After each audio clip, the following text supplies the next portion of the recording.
जब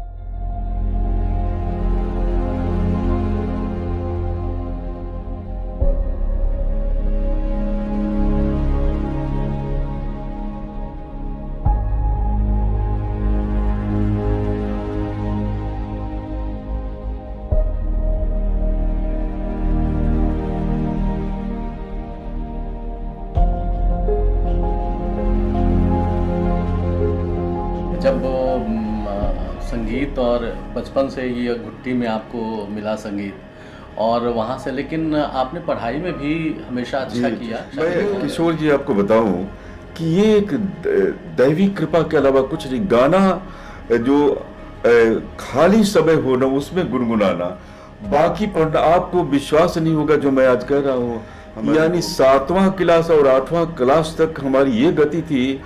5वें वर्ग तक मैं प्रेमचंद का संपूर्ण उपन्यास पढ़ चुका था, संपूर्ण कहानियां पढ़ चुका था। और जब आंख खुली एक पंडित जी की गोद में, तो सारे मंत्र अखंड मंडलाकारम व्याप्तम येन चराचरम तत्पदम दर्शितम येन तस्मै श्री गुरुवे नमः, ये 1953-54 की बात बोल रहा हूँ। वो हमारे ब्रेन की अवचेतन में ये सारी चीजें बैठ गई है।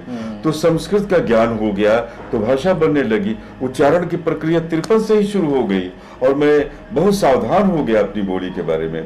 और वो बाबा जी थे पंडित राम सिंहासन चौबे जी, गीता प्रेस से किताब, बहुत चित्रात्मक किताब। तो महाभारत मैं 3-4 तक 18 बार पढ़ चुका, और साथ में श्री रामचरितमानस, तुलसी। एक तरह से कहें कि ये आपके जीवन में एक साहित्यिक संस्कार, जिसको साहित्यिक और सांस्कृतिक संस्थान, ये साहित्यिक से सांस्कृतिक संस्थान ज्यादा है, धार्मिक। तो मैं धार्मिक होने लगा, और मीट मांस मछली कुछ मैंने नहीं खाया यार। तो गया मैं VM गुर्जर जिनका नाम लिया, क्या बोलते थे, क्या भारी आवाज, उन्होंने मेरी आवाज को बनाया। और जब मैं 8वां वर्ग में गया, तो 8वां-9वां वर्ग में हमारे सारे शिक्षक बदल गए। तो राम लखन बाबू थे, 9वां क्लास में MA की सारी किताबें ला कर रख देते थे और कहते थे कि नोट बनाओ। 6 पेपर का नोट बनाया, और प्रत्येक दिन 1 रुपया मुझे देते थे मिठाई खाने के लिए। तो 1 रुपया में आधा किलो मिठाई आ जाती थी, पूरा परिवार खाता था। तो इस तरह से मैंने MA वर्ग की तैयारी 8वें-9वें क्लास में कर ली, और उसे प्रथम श्रेणी उनको उपाधि मिली।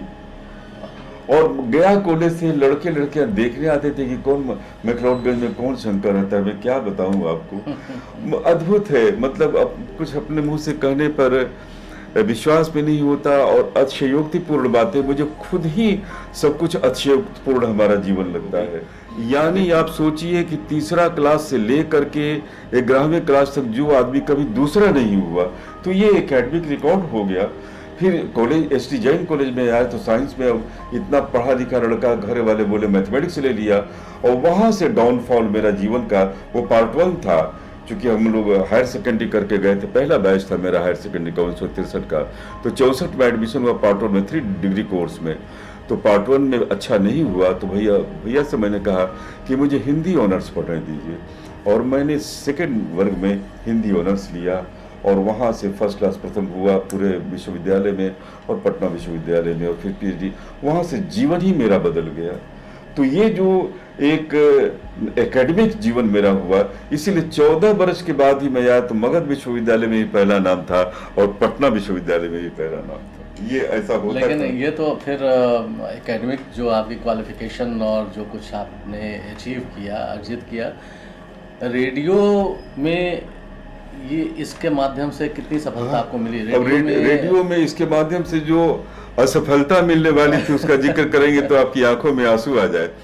राधा बाबू उस समय यहाँ पर थे, और चतुर्भुज जी हमारे बड़े गुरुजी मैं कहता था। पिक्स कोऑर्डिनेशन आप लोग जानते हैं, जो रेडियो के आदमी हैं, तो पिक्स कोऑर्डिनेशन में वो थे। तो मैंने कहा कि गुरुजी, रांची में एक उद्घोषक की जगह खाली हुई है, मैं जाऊं? तो उन्होंने कहा जाओ बेटा, होगा नहीं, पूरे देश के लोग आ रहे हैं, आशा ब्राउन की जगह खाली हुई है, लेकिन एक अनुभव तो तुम्हारे पास होगा। मैं चला गया और जाकर के साक्षात्कार आवाज की मैंने दी, और शाम को ही परीक्षा फल निकल गया। प्रथम मैं था, और दूसरे स्थान पर विजय लक्ष्मी थी, जो आपके DD जी होकर के अवकाश प्राप्त उन्होंने किया, और वो नारी जगत में कॉम्पियर थी। यानी 135 रुपए पर काम कर रही थी और 170 रुपए अनाउंसर को मिलता, उसके लिए 35 रुपया प्राप्त करने के लिए इंटरव्यू में थी। अब ये एक अजीब कहानी है।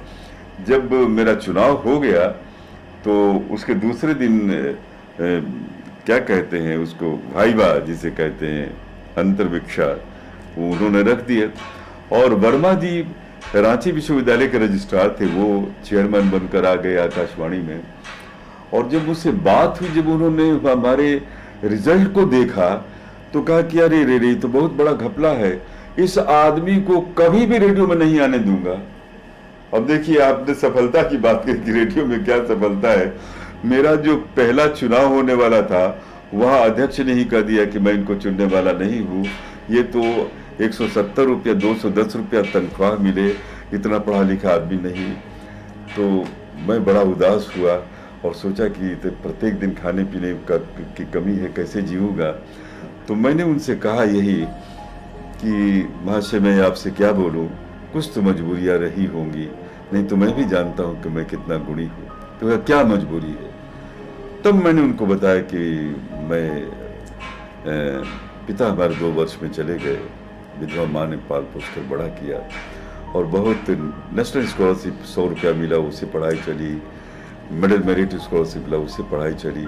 अगर ये चुनाव नहीं होता है, और चुनाव के बाद इस नौकरी को तो मैं कभी त्याग पत्र दे दूंगा, लेकिन अभी मेरी जिंदगी में पैसे की बहुत आवश्यकता है। तो उनकी आंखें भर आई। CL अग्रवाल थे, स्टेशन इंजीनियर का था, बहुत नया स्टेशन खुला था। चुप हो गए, कहे कि अच्छा अगर चुनाव हो गया तो कहाँ ठहरोगे, पैसा तो कुछ मिलेगा नहीं, तो कहाँ रहोगे? तो मैंने कहा कि रामपुर में नाम लिया, अपने संबंधियों का लोग रहते थे।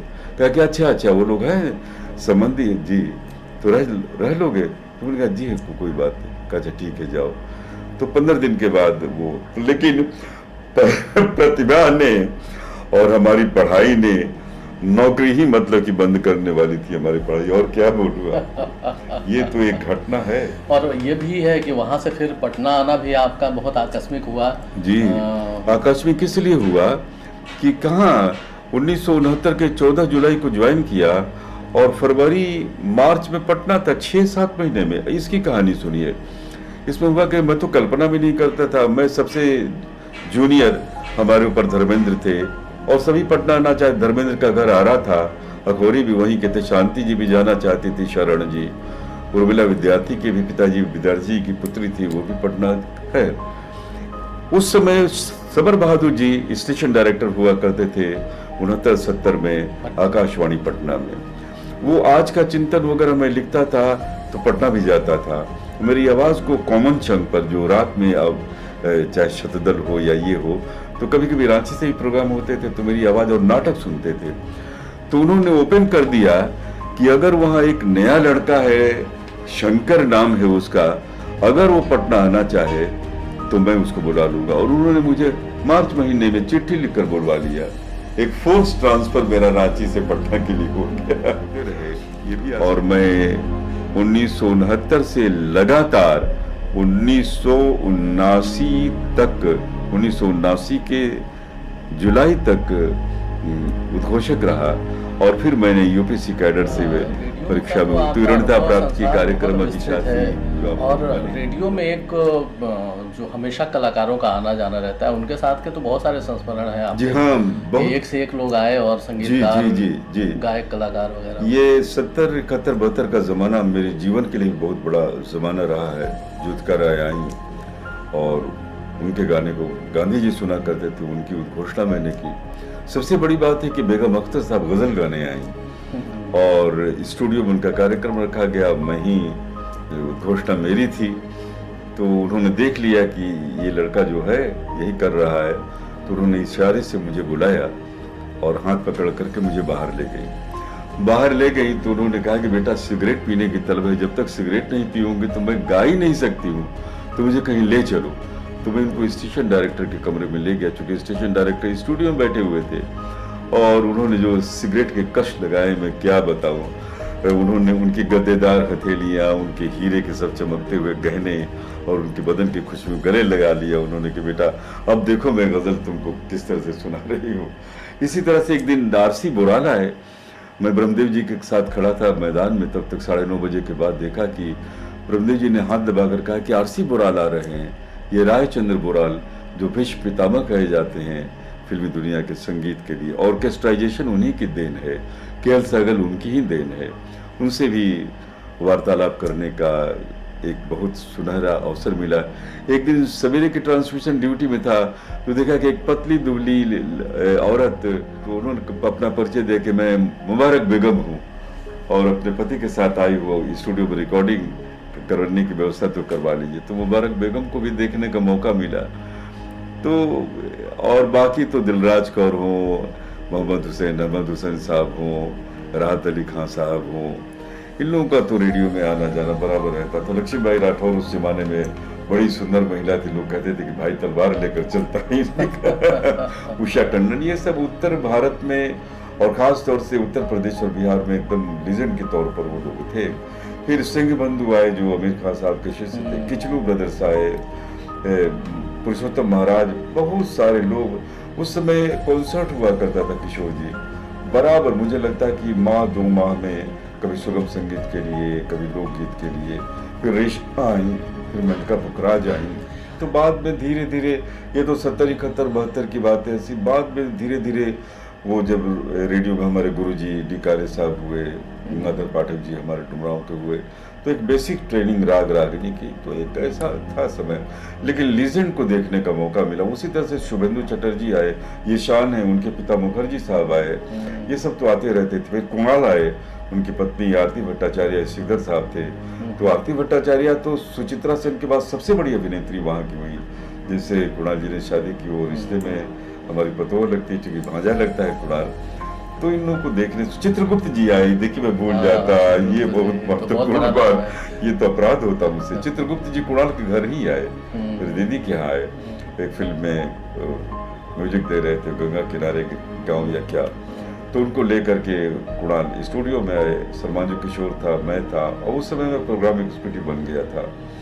तो एक इंटरव्यू उनका हुआ चित्रगुप्त जी का। चित्रगुप्त जी के बारे में क्या बोलते, उन्होंने संस्मरण में सुनाया कि लता मंगेशकर तो सब्जी लेकर आती थी और कहती थी कि तुम्हारे जैसा, उस जमाने के अंग्रेजी के में थे, यानी 1935-36, उनके ब्रजनंदन भाई। क्या बोलूं मैं उनके बारे में, क्या कहा जाए, दिल का ये क्या हुआ, आकाशदीप का क्या मधुर, क्या।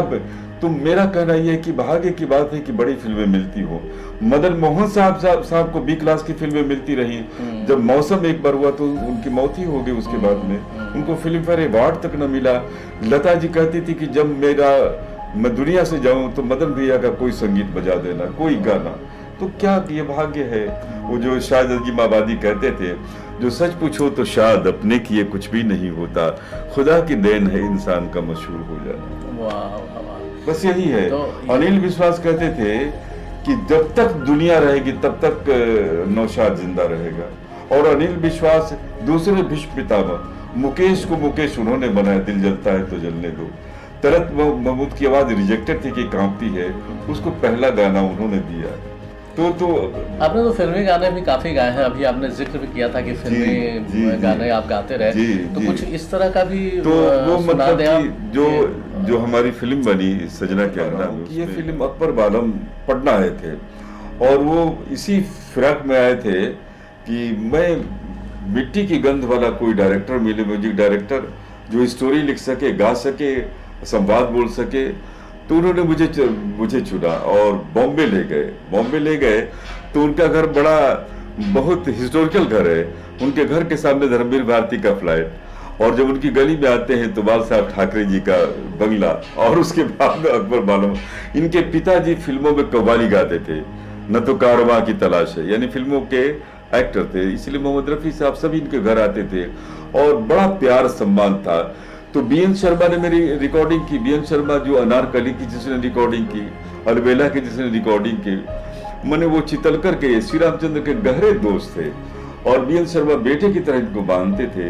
तो बॉम्बे लाइव में उस हारमोनियम को छुआ मैंने जिसको शंकर जयकिशन, नौशाद, अनिल विश्वास किसने नहीं छुआ था। अनुराधा पौडवाल जिससे मैंने गवाया, वो भी एक मेरा सपना पूरा हुआ। तो इस फिल्म की कहानी, पटकथा, संवाद, संगीत और एक डॉक्टर की भूमिका और संवाद डायरेक्टर, सब कुल मिलाकर ये मेरी फिल्म थी। और महबूब स्टूडियो में 2 माह तक सेट लगाकर बनी। अब भोजपुरी फिल्म महबूब स्टूडियो में बने, ये तो कोई कल्पना कर ही नहीं सकता था, ये तो कल्पना के बाहर की बात थी। तो ये सब मैंने, और जब मैं महबूब स्टूडियो में था तो कहीं गोविंदा से मुलाकात हो जाए, कभी स्मिता पाटिल से मुलाकात हो जाए, कहीं महेश उनसे मुलाकात हो जाए, सभी लोग आते जाते रहते थे। 2 माह में तो न जाने कितने आर्टिस्ट आए, कितने आर्टिस्ट वहाँ से गुजरे नजरों के सामने से। तो मोहन चोटी जी ने मेरा हाथ लक्ष्मी जी के हाथ में पकड़ा दिया, लक्ष्मीकांत प्यारेलाल के लक्ष्मी जी के हाथ में, कि गांव का डायरेक्टर है लेकिन इसके पास बहुत अच्छी समझ है। तो इस तरह से एक फिल्म दुनिया का कारवां। लेकिन मैं रह नहीं सका क्योंकि बहुत लाइबिलिटीज थी और परमानेंट हमारी नौकरी थी यहाँ सब। तो मैं वहाँ पर, और चूँकि प्रोफेसर की भूमिका में आ गया था, इसलिए मैंने अपना माना कितनी ही दूर तक हमारी ज़िंदगी थी फिल्मी दुनिया की, और सभी कलाकारों को देखने का मुझे मौका मिल गया। बहुत सारे लोगों से हमारा इंटरव्यू हुआ, जो यादों के दरीचे हमारी जो पुस्तक पढ़ेंगे तो उसमें आपको दिखलाई पड़ेगा। दिलराज कौर जी आकाशवाणी में आई थी, किशोर जी, तो छोटी बच्ची के रूप में, लेकिन गज़ल जो उन्होंने सुनाई, खातिर गजनवी की गज़ल है, इसे राग पटदीप में उन्होंने, पटदीप में गाना उस जमाने में एक बात है, ये सुर लगते हैं, सनी जगम पर सनी पदम पगरे सा,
रिश्ता नाता टूटने वाला था, क्योंकि मैंने ये निर्णय लिया था कि अपने गायन के लिए, अपने साहित्य के लिए और अपनी प्रतिभा के लिए मुझे अब आकाशवाणी को छोड़ना, ऑफिसर नहीं बनना है। जब तक मैं कलाकार था ठीक था, लेकिन मैं ऑफिसर बनकर अभी डीडीजी होगा, डायरेक्टर जनरल होगा, तो मेरा गाना बजाना सब कुछ खत्म हो जाएगा। अच्छा, ये जब आपने इन परिवर्तनों की बात की और बहुत सारा आपने जो काम किया, अचानक ऐसा क्या हुआ कि रेडियो से आपका मोह भंग हो गया और आप फिर देखिए, 2 घटनाएं ऐसी घटी उस समय। अब ये स्टेशन डायरेक्टर हुआ करते थे, सत्य प्रकाश नारायण किरण, अच्छा, किरण जी थे। किरण।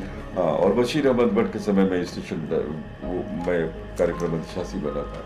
तो बशीर अहमद भट्ट जब जलंधर गए तो उन्होंने मुझे गाने के लिए बुलाया। तो उन्होंने, किरण जी ने कहा कि मेरा ऑफिसर जलंधर कहाँ कहाँ गाते चलेगा, नहीं छोड़ दीजिए। छोड़ दिया मैंने। फिर तलत अजीज आए तो लोगों से उन्होंने नाम सुना कि वही अच्छा बोलते हैं और गज़ल वगैरह उनकी अपनी दुनिया पहुँचती है। उन्होंने बुलाया तो वहाँ भी बहुत छुप कर गया मैं, तस्वीर छपी है किताब में। तो मेरे दिल पर ये बात है। फिर टेक्निकल जार्गन जो था, आना जाना, किसी बात पर मेमो मिल जाना, ये मेरे स्वाभिमान के खिलाफ था। तो मैंने कहा कि तो मेरी आँख कभी कभी भर आती थी। कभी कभी ड्यूटी ऑफिसर जो अनपढ़ आदमी होते थे वो भी ऐसा लिख देते थे जिसके चलते स्टेशन डायरेक्टर 10 बात कहते थे। तो मैंने तब निर्णय लिया कि अब जो मेरा जो कैरियर है वो सामने आया। मैंने अप्लाई किया मगध विश्वविद्यालय, पटना विश्वविद्यालय, और रिजल्ट दोनों, पहला बार तो मालूम नहीं था पटना का, लेकिन मगध में आया और मैंने मगध के नाम पर त्याग पत्र दे दिया। 6 माह में त्याग पत्र दिया और त्याग पत्र का एक्सेप्टेंस 6 माह में हुआ और यूपीएससी से कंफर्मेशन भी उस साथ साथ आया, 2 लेटर आए। वो मैं बताओ, पहला 14 वर्ष में किशोर जी आप कल्पना नहीं कर सकते हैं, सैकड़ों डॉक्टर बने होंगे, सैकड़ों प्रथम श्रेणी वाले होंगे। 14 वर्ष की घटना कोई मामूली घटना नहीं होती। लेकिन ये प्रतिभा देखिए कि 14 वर्ष के बाद भी दोनों विश्वविद्यालय में पहला नाम था। तो जो आप कहते हैं कि दोनों आप संभाल कर कैसे चले, यानी जहां से जिस मोड़ से मैं मुड़ जाना चाहता था, ईश्वर ने मुझे मोड़ने, ये भाग्य नहीं मिलता सब किसी चला आया। और कितने त्याग पत्र, रेडियो से त्याग पत्र, बाढ़ से त्याग पत्र, पटना विश्वविद्यालय, फिर संगीत नाटक अकादमी का अध्यक्ष बना, 12 वर्ष हुई पूरी दुनिया देखने को। उसी वक्त में चूंकि स्वतंत्रता काफी थी, विश्वविद्यालय में स्ट्राइकिंग ज्यादा रहता था, तो सोवियत उसके 14 स्टेट गाने चला गया, ताशकंद, समरकंद, बुखारा, उक्रेन में कीव जहाँ पर और कीव वगैरह चल, ये सब देखा। इस बीच में तो आपने नृत्य नाटिका लिखी, मीरा जैसी नृत्य नाटिका आपने। मीरा, मैं श्री कृष्ण, चैतन्य महाप्रभु और एक्सवेंजर लाइव, महिला उठान ढोने वालों पर, अंधकार से प्रकाश की ओर, ये सारे। और इसके अलावा 20 से 25 नाटकों का निर्देशन किया जिसमें ध्रुव कुमार जैसे एक्टर को मुसैया में कोतवाल में हीरो बना दिया मैंने। तो ये मुझे लगता है कि एक आदमी सचमुच सोचने के बाहर है। दिलीप कुमार केवल एक्टिंग करते थे, जगजीत सिंह जी गजल गाते थे, बेगम अख्तर गजल गाती थी, लेकिन पढ़ाई उन्होंने। आपने तो एक मैंने भी आकाशवाणी में एक फीचर प्रोड्यूस किया था, उसका संगीत निर्देशन आपने किया। 9, और वो भी आपने बहुत चुनौती का काम दिया था। आप कहा था कि 9 भजन 2 दिन का अंतर हो, चूंकि समय नहीं था और उतना पैसा नहीं था कि कलाकारों को उतना दिया जा सके, तो 1 दिन का रिहर्सल और दूसरे दिन रिकॉर्डिंग। 9 गाने का रिहर्सल 1 दिन में और 9 गाने की रिकॉर्डिंग 1 दिन में, ये भी रिकॉर्ड है आकाशवाणी का। ये आपने देखा कि 10 से 8 बजे रात तक जो काम हमने किया, सारे कलाकार परेशान हो गए। आपने तो आकर के नंता को कहा कि भाई तुम्हारा तो गला रुक जाएगा, इस एकदम कसाई की तरह शंकर भैया ने कहा। नहीं, ये हमने नहीं कहा था कसाई की तरह। नहीं, ये कहने का भाव है नाम के लिए ये शब्द नहीं, मैं कहने का भाव यही था कि इतना काम, और उन लोगों को भी आपने समझाया कि देखे ना काम क्या होता है और काम कैसे लिया जा सकता है। प्रोफेशनल लोग हैं तो देखिए किस तरह से। हालांकि वो उसमें तो सारे जो आपने कंपोज किए, जितनी रचनाएं आपने कंपोज की, वो सारी मुझे प्रिय हैं, आपको भी प्रिय होंगी। उसमें से कोई एक चुनना तो बड़ा मुश्किल होता है कि अच्छा ये पसंद है या ये पसंद है। लेकिन तो बंधु चरण सरोज तिहारी ये सूरदास का था, बहुत मतलब कि धीमी, बहुत आनंद देने वाली रचना थी। ये भी थी, या वो भी क्या कहते हैं कि जसोदा हरिपाल ने झुलावे, या जय जय श्री कृष्ण शिवरंजनी मैंने किया था। जी। अच्छा, उसमें से कोई सुना।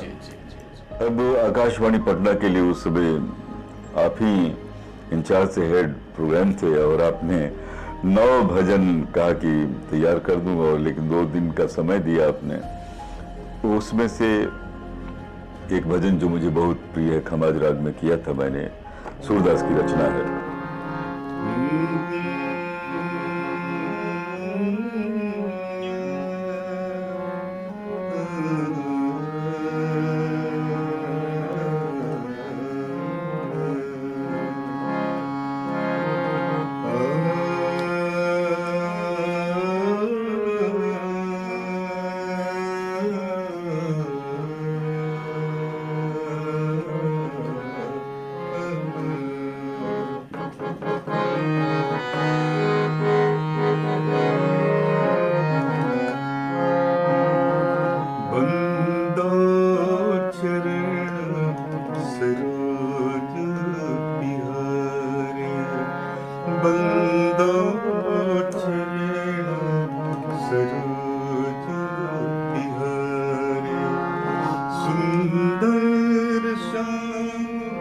कमल दल लोचन सुंदर श्याम, कमल दल लोचन ललित त्रिभंगी प्राण प्यारे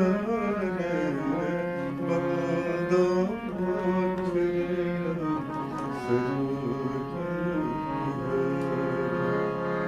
तो मैं ये कह रहा था कि जैसे रेडियो का तो बहुत सारा, उस तरह से दूरदर्शन में बहुत सारे कार्यक्रम हुए। दूरदर्शन में भी देशभक्ति गीतों से लेकर, और मीरा गीत नृत्य नाटका की जयपुर में रिकॉर्डिंग हुई थी। वो राधे श्याम तिवारी थे, पटना के ही रहने वाले, तो वहाँ भी लोगों ने बड़ी ख्याति अर्जित हुई।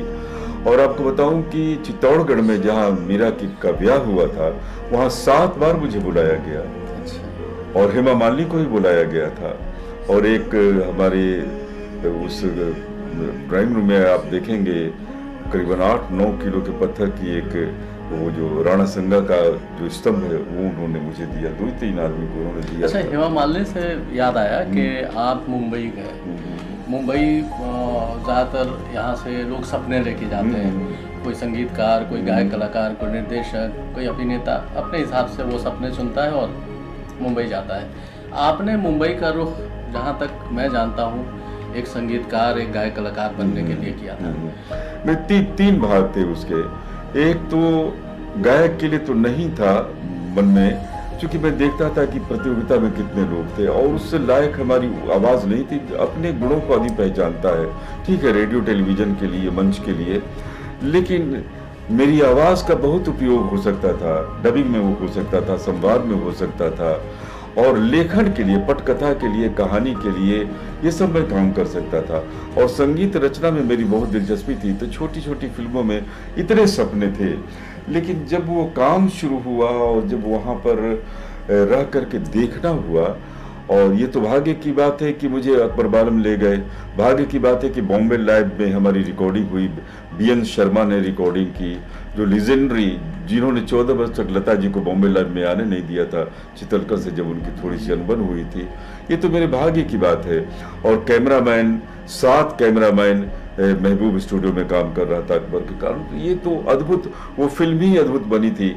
यानी जब आप स्टूडियो में काम करते हैं तो उसका प्रत्येक फ्रेम सोने का हो जाता है। जब आउटसाइड काम करते हैं तो प्रत्येक फ्रेम धूल से भरा।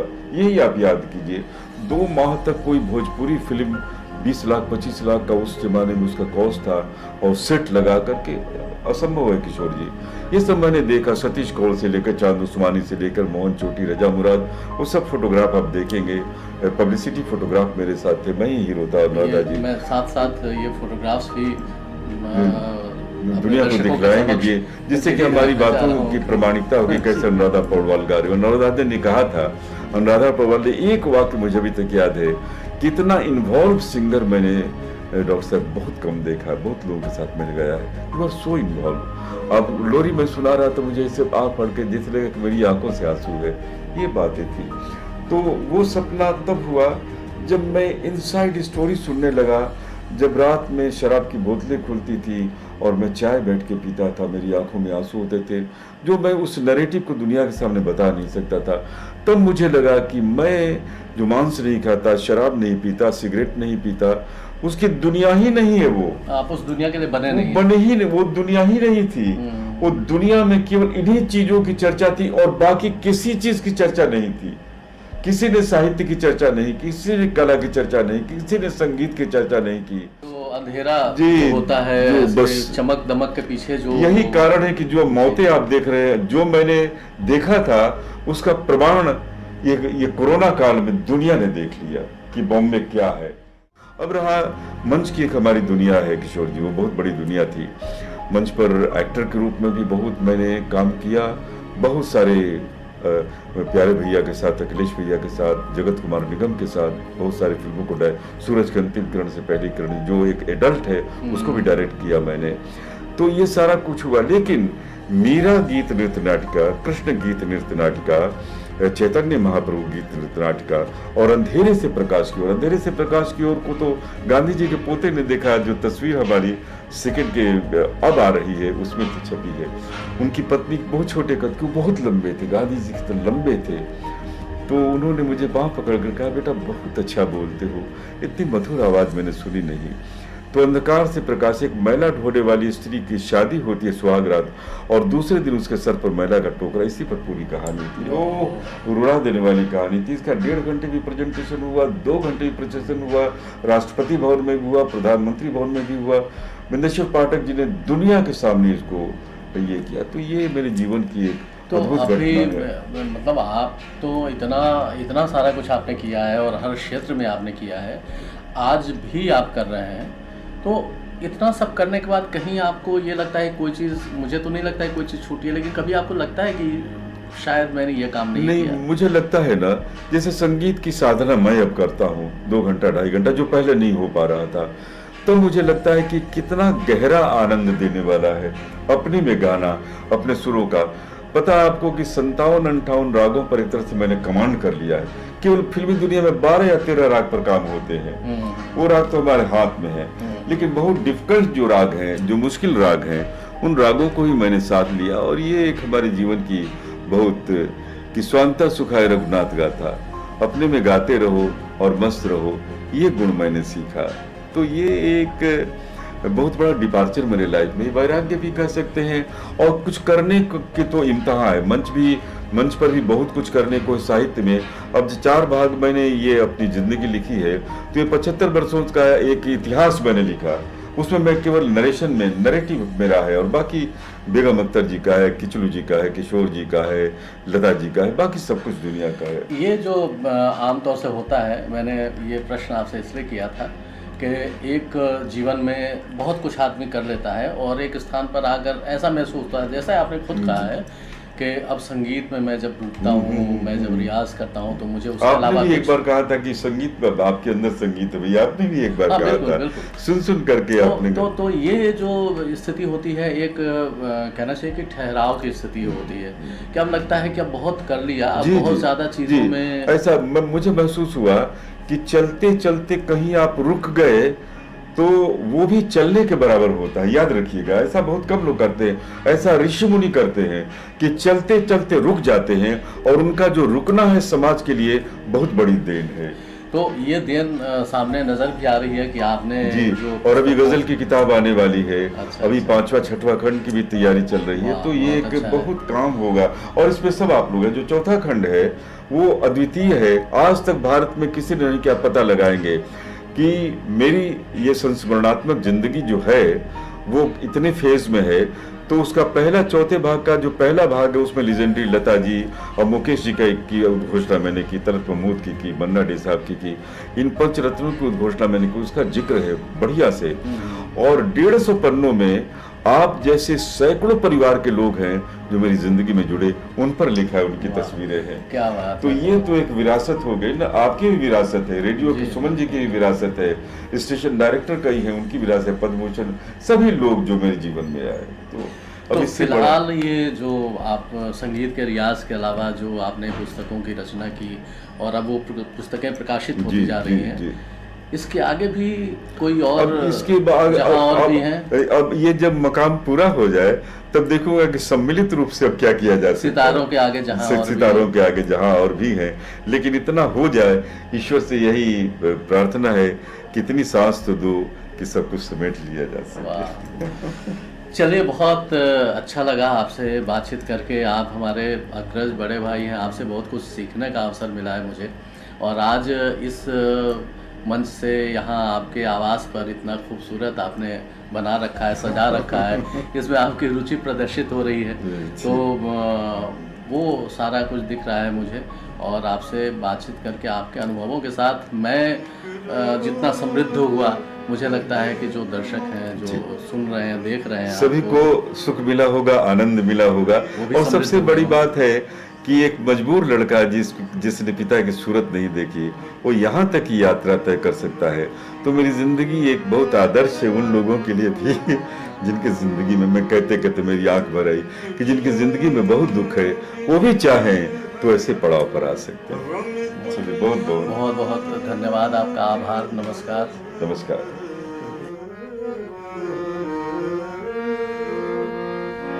दुनिया भी मिली है, गम दुनिया भी मिला है, वो क्यों नहीं मिलता जिसे मांगा था खुदा से।